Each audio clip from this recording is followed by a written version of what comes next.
हाँ जी, तो अव्ययीभाव समास का प्रकरण चल रहा है। अव्ययीभाव क्यों कहते हैं, क्या इसका विग्रह बताया है? हाँ, कि जो अव्यय नहीं है वो अव्यय हो जाता है, वही क्या है? अव्ययी भाव। और अव्ययी भाव समास में कौन सा पद प्रधान होता है? पूर्व पद प्रधान होता है। उसकी सिद्धियों की प्रक्रिया आप लोगों को बता दी गई है। और प्रायः सभी अव्ययी भाव समास में अव्यय ही पहले होता है। 2-3 समासों को छोड़ करके, 2-3 उदाहरणों को छोड़ करके सब में अव्यय ही पूर्व में होता है। क्यों अव्यय पूर्व में होता है? हाँ, सर्जनम, क्योंकि अव्ययम और जो भी अव्यय है उनका सूत्र में प्रथमा से निर्देश है, इसलिए प्रथमा निर्दिष्टम समास उपसर्जनम से उसकी उपसर्जन संज्ञा होती है और उपसर्जनम पूर्वम से वो पूर्व में होता है। तो कल आप सबने बहुत बड़ा सूत्र जो है, मुख्य सूत्र है अव्ययम विभक्ति समीप समृद्धि इत्यादि, उसका आप लोगों ने अर्थ उदाहरण पढ़ा। और अव्ययी भाव समास में प्रायः नित्य समास है। नित्य समास का क्या विग्रह बताया आपको? यस्य,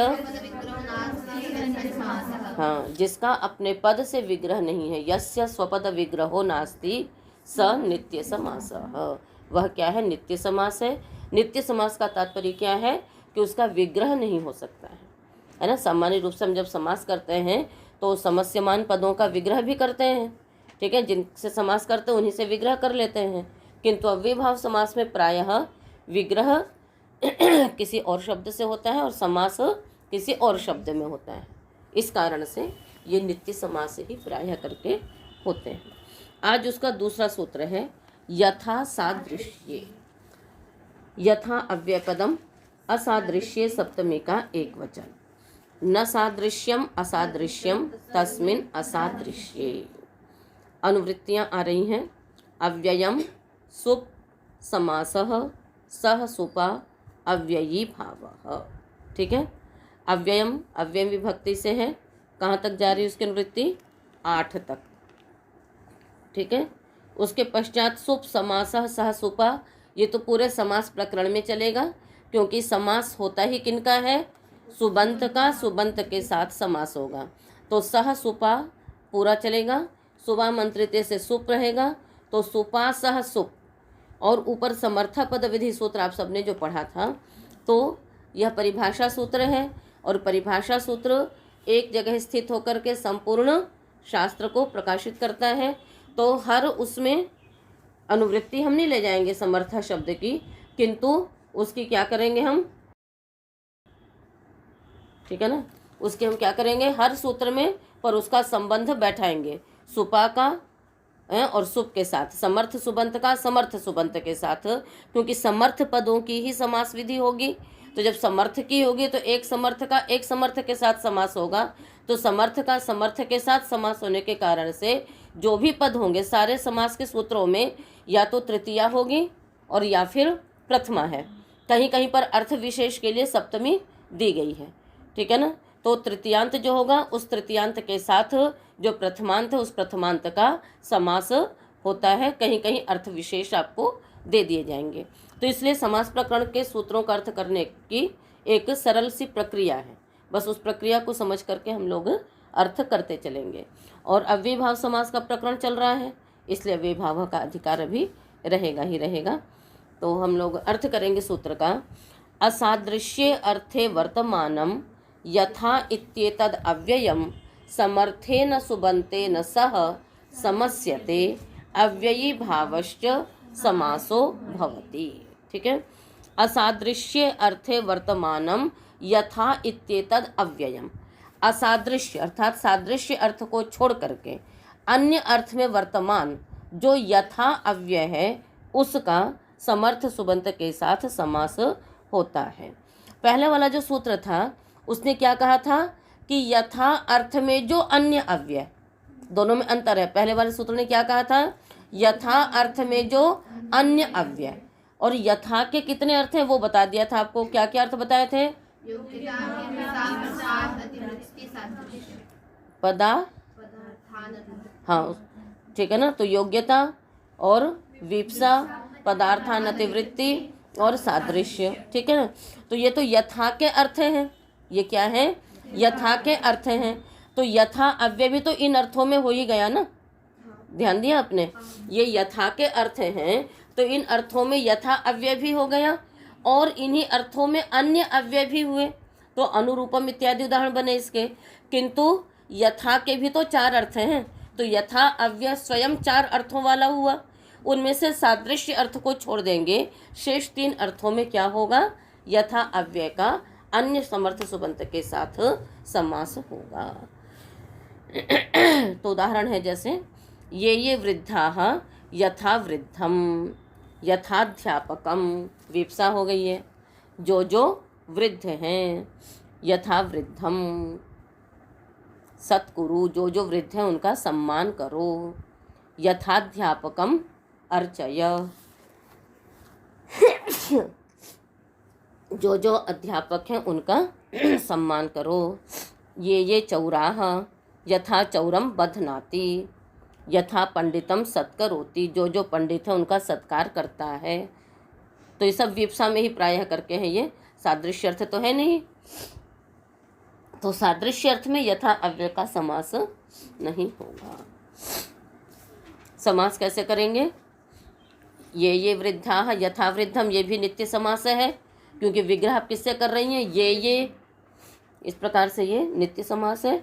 तो यथा वृद्धम में हम समास करेंगे, वृद्ध आगे जस, यथा आगे सु, इसके पश्चात इसी सूत्र से यथा सादृश्य से समास करके कृत्यधित समास शास्त्र से प्रातिपदिक संज्ञा, सोपो धातु प्रातिपदिकयों से अंतर्वर्तनी विभक्ति का लुक, उसके पश्चात प्रथमा निर्दिष्टम उपसर्जनम पूर्वम, यथा वृद्ध, उसके पश्चात अव्ययी भावश्च और अव्ययादाव सुपः नाव्ययी भाव दत्वम तो पंचम्याः, इतनी प्रक्रियाओं से यथा वृद्धम, यथाध्यापकम, यथा चौरम, यथा पंडितम, ये सारे उदाहरण आपके बन जाएंगे। यावद अवधारणे, यावत अव्ययपदम अवधारणे सप्तमी का एक वचन।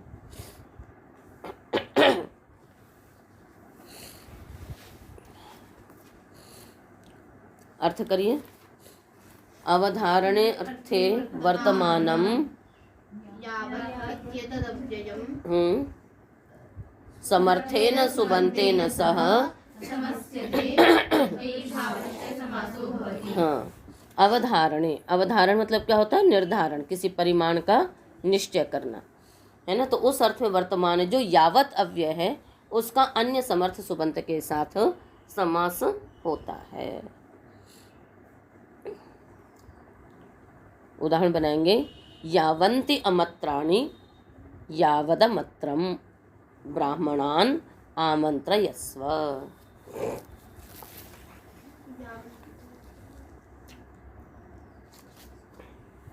ठीक है ना, क्या हुआ, यावन्ति अमत्राणि, अमत्र मने पात्र, तो कितने ब्राह्मणों को बुलाएं, यावदमत्रम ब्राह्मणान आमंत्र, से जितने पात्र हैं उतने ब्राह्मणों को बुला लो। तो यावत अव्यय हो गया, किस अर्थ में हुआ, अवधारण अर्थ में हुआ, कि अवधारण अर्थ में जो यावत अव्यय उसका अन्य समर्थ सुबंत, अन्य समर्थ सुबंत क्या लिया, अमत्र, इन दोनों का परस्पर समास हो गया। तो अमत्राणि बहुवचन है, तो कैसे करेंगे, अमत्र आगे जस, यावत आगे जस, उसके पश्चात यावत अवधारणे से समास करके कृत्यधित समास शास्त्र इत्यादि की प्रक्रिया वैसी रहेगी। तो यावत अमत्र यावदमत्र नाव्ययी भाव दत्तम तो पंचम्या से अम करके क्या बन गया, यावदमत्रम ब्राह्मणान आमंत्रयस्व, यावत कार्षापणम फलम क्रीणाति, यावत की होगी जो अव्यय उसी की होगी, यावत अव्ययम, अव्ययम में ही प्रथमा चल रही है तो इसलिए फिर यावत ही पूर्व में चला जाएगा। ठीक है ना, ऐसी यावत कार्षापणम फलम क्रीणाति, जितने कार्षापण है उतना फल खरीदता है। यावद रूप्यकाणी है ना, यावद रूप्यकम वस्त्रम क्रीणाति, जितने रुपए हैं उतने वस्त्र खरीदता है, जितने रुपए हैं उतने,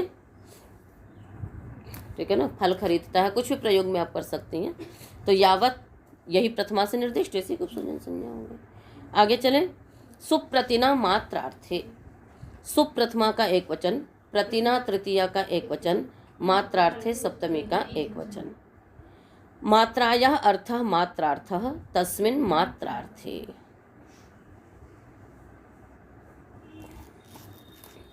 ठीक है, अनुवृत्ति आ रही है समासः सह सुपा और अव्ययी भावः। यहाँ पर सुबह मंत्रिते का जो सुप है उसको यहाँ पर नहीं बैठाया है, क्योंकि सुप प्रतिना मात्रार्थे में सुप पुनः ग्रहण कर दिया है। ठीक है, अर्थ करेंगे सूत्र का। मात्रार्थे, मात्रा का अर्थ यहाँ पर है स्वल्प। स्वल्पार्थे वर्तमानेन प्रतिना सह समर्थम सुबंतम समस्यते अव्ययी भावश्च समासो भवति। यहाँ पर देखो बदल गया, जो अव्यय था, अव्यय क्या है यहाँ पर प्रति, उस प्रति में तृतीया कर दिया गया और सुप को प्रथमा से रख लिया। सब जगह अव्यय प्रथमांत था, सुप तृतीया से ले रहे थे हम लोग। अब यहाँ पर क्या हो रहा है, जो प्रति अव्यय था उसको हमने क्या कर दिया, तृतीयांत में कर दिया, और जो सुप है उसको प्रथमा में कर लिया। तो सर्जन संज्ञा किसकी होगी, उस सुप की होगी, जिसका समास होगा प्रति के साथ। तो हमने अर्थ क्या किया कि मात्रा यानी स्वल्प अर्थ में वर्तमान जो प्रति शब्द उसकी है ना, उसके साथ समर्थ सुबंत का समास होगा, है ना। तो यहाँ पर विचार करने की बात बस इतनी ही है कि समास तो उसके साथ उसका हो रहा है, पर कभी कोई प्रथमा होगा, कभी कोई तृतीया होगी। जब जो प्रथमा में होगा बस उसी की उपसर्जन संज्ञा हो जाएगी, इसीलिए प्रथमा और तृतीया को साथ साथ ले लिया गया है। बात समझ में आ गई। तो यहाँ पर यही बात चलेगी आपकी। तो यहाँ पर क्या उदाहरण बनेगा, शाक प्रति, सूप प्रति। तो अब ये भी क्या है, बस वही अर्थ प्रदर्शन के अर्थ के लिए ही आपको यहाँ पर विग्रह बताया जाता है। ये सारे नित्य समास हैं। अस्ति अत्र किंचित शाकम, क्या थोड़ी सब्जी है, तो शाक प्रति, थोड़ी दाल है, सूप प्रति। ठीक है, ये आपको कहना कि थोड़ी सी सब्जी, शाक प्रति वर्तते, सूप प्रति वर्तते, किसी भी चीज़ के साथ आप ये लगा सकते हो ना। थोड़ा चावल है, ओदन प्रति वर्तते। बात समझ में आ गई। तो यहाँ पर प्रति का अर्थ क्या है, थोड़ा। प्रति का अर्थ क्या है यहाँ पर, थोड़ा। मात्रा अर्थ में वर्तमान जो प्रति, ठीक है, तो प्रति का अर्थ यहाँ पर क्या है, थोड़ा, है ना। तो थोड़े अर्थ में वर्तमान प्रति के साथ किसी भी समर्थ सुबंत का समास होगा। जिस भी चीज़ की अल्पता दिखानी है उसके साथ समास कर देंगे। तो सूप प्रति, थोड़ी दाल, सूप मने दाल, ठीक है ना। शाक प्रति, थोड़ी सब्जी, है ना। सूप प्रति ददातु, थोड़ी सब्जी, थोड़ी दाल दे दीजिए, थोड़ी सब्जी दे दीजिए। तो सूप प्रति का मतलब क्या है, थोड़ी दाल, थोड़ी सब्जी। बात समझ में आ गई। तो समास करने में आप कैसे स्थिति रखेंगे, अस्ति अत्र किंचित शाकम, बस वही शाक, शाक सु प्रति सु दोनों का समास कर लेंगे। और फिर सुप प्रथमांत जो है वही पूर्व में रहेगा, तो शाक पूर्व में रहेगा, प्रति बाद में रहेगा।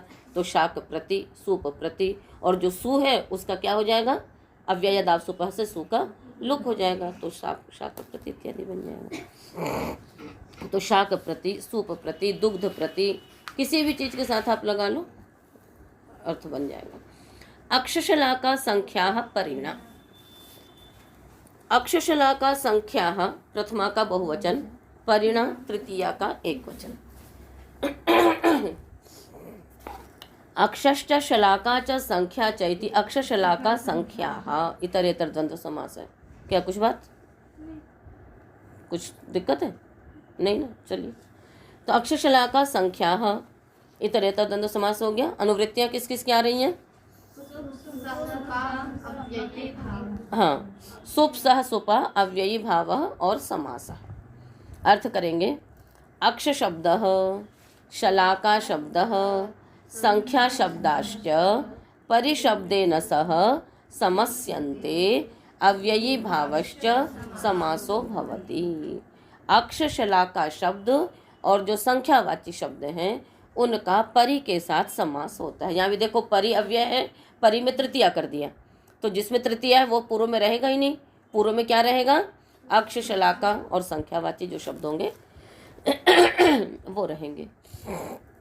तो यहाँ पर आपको दो तीन चीज़ें ध्यान में रखनी होंगी। सबसे पहले तो ये जो सूत्र है ये द्यूत क्रीड़ा में ये सूत्र समास करता है। किसमें करता है ये, द्यूत क्रीड़ा। अक्ष शलाका ये दोनों शब्द जो है ये पासे के वाचक हैं।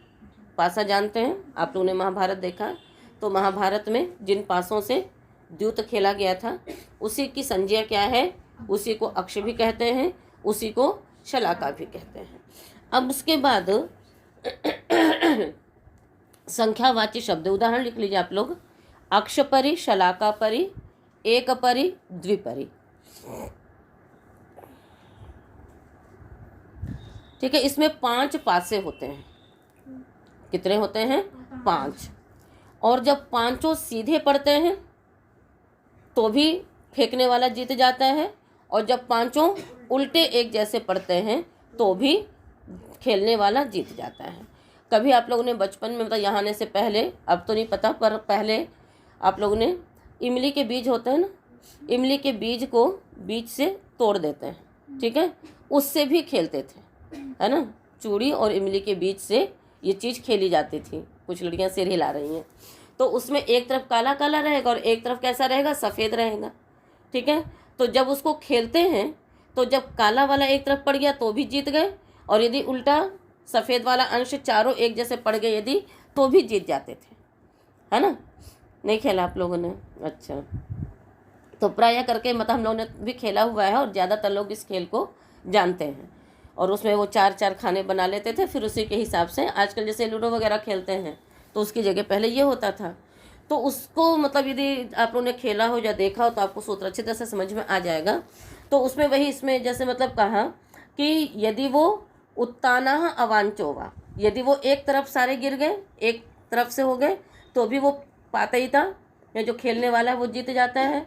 तो उसमें वो काले काले एक तरफ से होते थे तो वो भी जीत गया, और यदि उधर से फेंका तो वो भी जीत गया। इधर से फेंकते थे वो 4 नंबर होता था, और जो सफ़ेद वाला अंश आता था वो 8 माना जाता था। तो इस प्रकार से उसको खेलते थे। तो अब क्या होगा कि जब पांचों एक जैसे पड़े, सीधे चाहे उल्टे, तो खेलने वाला जीत गया। अब यदि उसमें एक गलत हो गया, क्या हो गया उसमें? एक यदि गलत पड़ गया, मतलब 4 तो एक जैसे गिरे और एक अलग गिर गया, तो हम क्या कहेंगे? 1 से हार गए, ठीक है। 2 यदि गलत हो गया तो 2 से हार गए। बात समझ में आ गई? तो बस वही चीज़ है यहाँ पर। तो वही संख्यावाची लेने हैं शब्द आपको, वही क्या लेने हैं आपको? संख्यावाची लेने हैं, ठीक है। अब उदाहरण से आपको समझ में आएगा, ठीक है। तो यदि 1 उल्टा गिर गया, 2 उल्टा गिर गया, चाहे इधर से चाहे उधर से, तो 1 और 2 तक ही उदाहरण बन पाता है, क्योंकि 3 यदि इधर से एक जैसे हो गए तो उधर से 2 गलत होंगे, 4 इधर से एक जैसे हो गए तो उधर से 1 उल्टा होगा। तो इस प्रकार से 1 और 2 से ही सारा खेल बिगड़ जाता है इनका। उदाहरण आपका है अक्ष परि, इसका विग्रह लिखेंगे हम लोग। अक्षेण इदम न तथा वृत्तम यथा जये। अक्षेण इदम न तथा वृत्तम यथा जये। इस पासे ने वैसा व्यवहार नहीं किया जैसा जीतने के लिए होना चाहिए था। तो एक पासे ने या 2 पासे ने ऐसा कर दिया जिससे कि हम जीत से वंचित हो गए। तो या तो एक पासे से गड़बड़ाएगा या फिर 2 पासे से गड़बड़ाएगा। तो इसीलिए हो गया अक्ष परि। तो ये सब भी वही है, केवल अर्थ प्रदर्शन के लिए विग्रह किए जा रहे हैं। अक्षेण इदम न तथा वृत्तम, तो कितव व्यवहार यानी द्यूत क्रीड़ा में ये समास से इष्ट है आपको, और एक वचनांत से ही हो पाएगा। तो अक्षेण इदम न तथा वृत्तम, एक पासे ने ऐसा नहीं किया जैसा कि जीतने के लिए होना चाहिए था। तो अक्ष आगे टा, परि आगे सु, और उसके बाद समास कर देंगे। समास करने के बाद जो अक्ष शब्द है वो पूर्व में आ जाएगा उपसर्जन संज्ञक होने से, तो अक्ष परि। इसी प्रकार शलाका है, तो शलाकया, है ना, न तथा वृत्तम यथा जये। इस शलाका ने वैसा नहीं किया जैसा उसको जीतने के लिए करना चाहिए था। तो पासे भी ना एक गोल उसमें होते हैं और एक लंबे लंबे होते हैं। जो लंबे लंबे पासे होते हैं वो शलाका कहलाते हैं, और जो गोल साइज में होते हैं वो क्या कहलाते हैं? अक्ष कहलाते हैं, ठीक है। अब उसके बाद एकेन इदम न तथा वृत्तम यथा जये इति एक परि, द्वाभ्याम न तथा वृत्तम यथा जये इति द्विपरि। मतलब 2 पासों ने वैसा नहीं किया जैसा जीतने के लिए होना चाहिए था। यानी 1 या 2 पासे जब गलत पड़ जाएंगे तब के लिए ये सूत्र बनाया गया है। तो एक परि, द्विपरि, अक्ष परि, शलाका परि। 2 की कमी से हार गया, और सभी में अव्ययाद आपसुपा से क्या हो जाएगा? सु का लुक हो जाएगा। तो ध्यान में रहेगा ये सूत्र आप लोगों को, क्योंकि एक तो ये केवल कितव व्यवहार अर्थात द्यूत क्रीड़ा के लिए ही ये सूत्र है। और उसमें भी एक अथवा दो पासे जब उल्टे पड़ जाते हैं तो जो खेलने वाला है वो हार जाता है। इसलिए ऐसा प्रयोग किया जाता है कि इस पासे ने वैसा नहीं किया जैसा इसको जीतने के लिए करना चाहिए था। तो इस कारण से यहाँ पर एक परी, द्विपरी, अक्षपरी, शलाका परी, इस प्रकार के ये उदाहरण बनते हैं। ठीक है ना। आगे चलिए। विभाषा पपरी बहिरंचवः पंचम्या। विभाषा प्रथमा का एक वचन, अपपरी बहिरंचवः प्रथमा का बहुवचन, पंचम्या तृतीया का एक वचन। अपश्च परिश्च बहिश्च अंचुश्च इति अपपरि बहिरंचवः इतरेतर द्वंद्व समास। अनुवृत्ति वैसोप सह सुप समासः अव्ययी भाव चलेगा। अर्थ करिए सूत्र का। अप परि बहिस् बहिस् अंचु इत्येते सुबन्ताः पंचम्यन्तेन समर्थेन सुबन्तेन सह समस्यन्ते अव्ययी भावश्च समासो भवति विभाषा। ठीक है। क्या क्या हो गया? अप परि बहिस् अंचु इत्येते सुबन्ताः, ये सुबंत पंचम्यंतेन समर्थेन सुबंतेन सह, पंचम्यंत समर्थ सुबंत के साथ विकल्प से समास को प्राप्त होते हैं और अव्ययी भाव समास होता है। उदाहरण है अपत्रिगर्तम वृष्टो देवः। अपत्रिगर्तेभ्यो वृष्टो देवः। कुछ याद आ रहा है? उदाहरण कर्म प्रवचनी संज्ञा की थी ना, उसके योग में पंचमी विभक्ति की थी। हाँ। परित्रिगर्तम वृष्टो देवः, परित्रिगर्तेभ्यो वृष्टो देवः। बहिर्ग्रामम बहिर्ग्रामात्, प्राग्ग्रामम प्राग्ग्रामात्।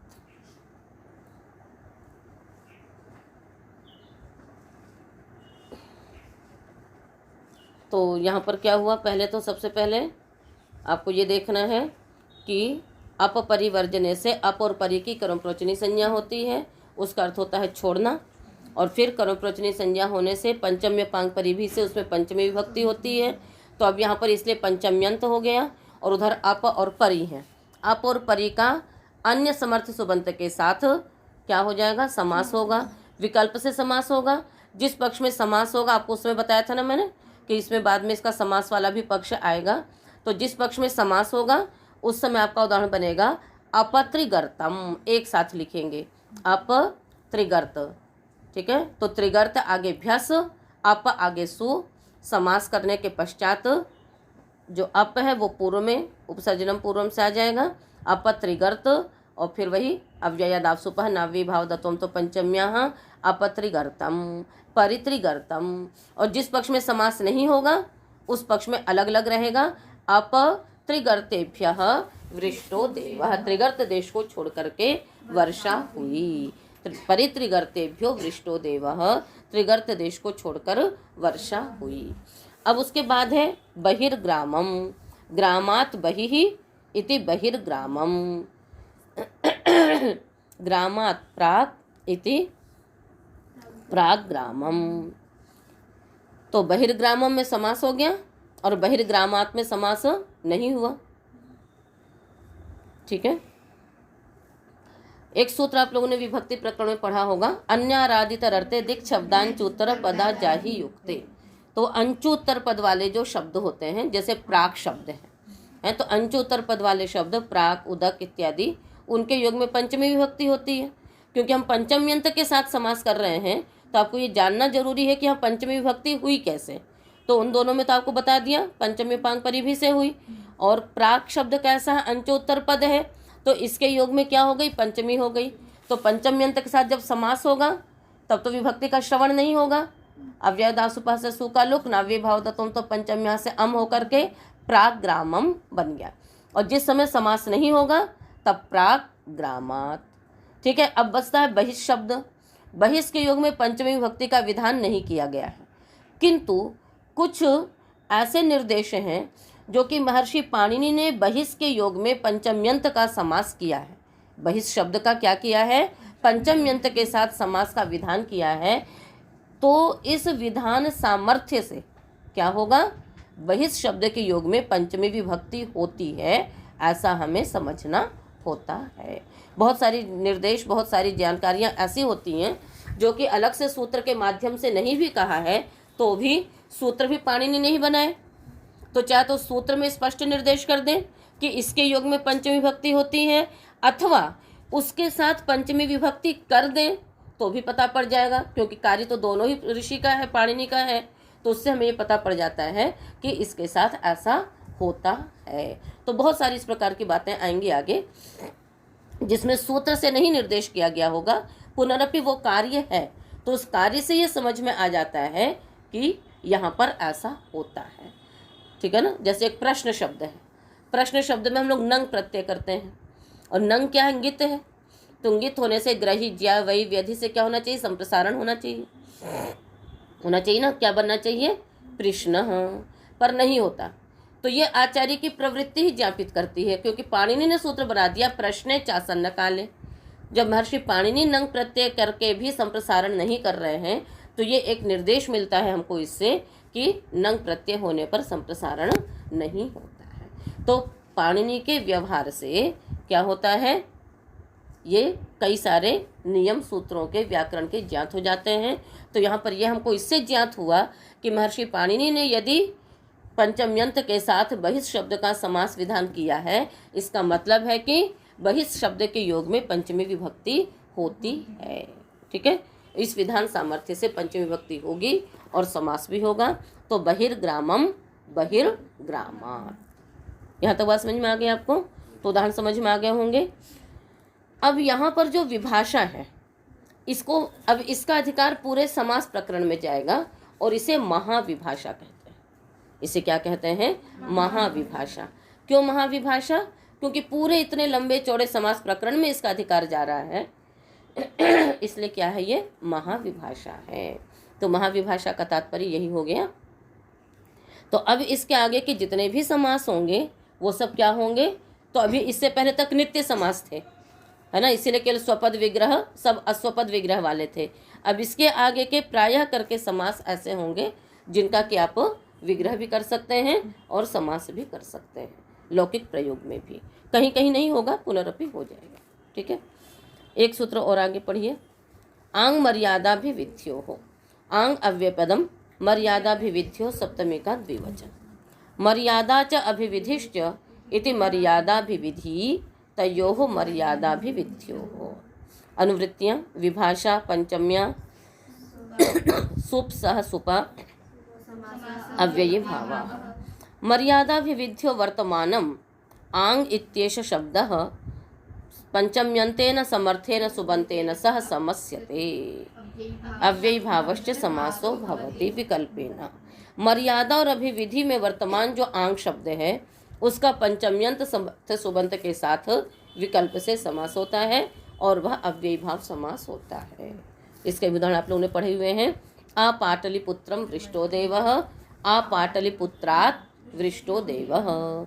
आ कुमारम यशः पाणिनेः, आ कुमारेभ्यो यशः पाणिनेः। तो यहाँ पर भी आपको याद है ना, सूत्र आंग मर्यादा वचन है, उससे कर्मप्रोचनी संज्ञा होगी, फिर कर्मप्रोचनी के योग में पंचमी विभक्ति होगी पंचम्य पांग परिभी से, और फिर उसके साथ यहाँ पर समास हो जाएगा। तो आ पाटलिपुत्रम वृष्टो देवः, पाटलिपुत्र को, है ना, एक मर्यादा में एक अभिविधि में है।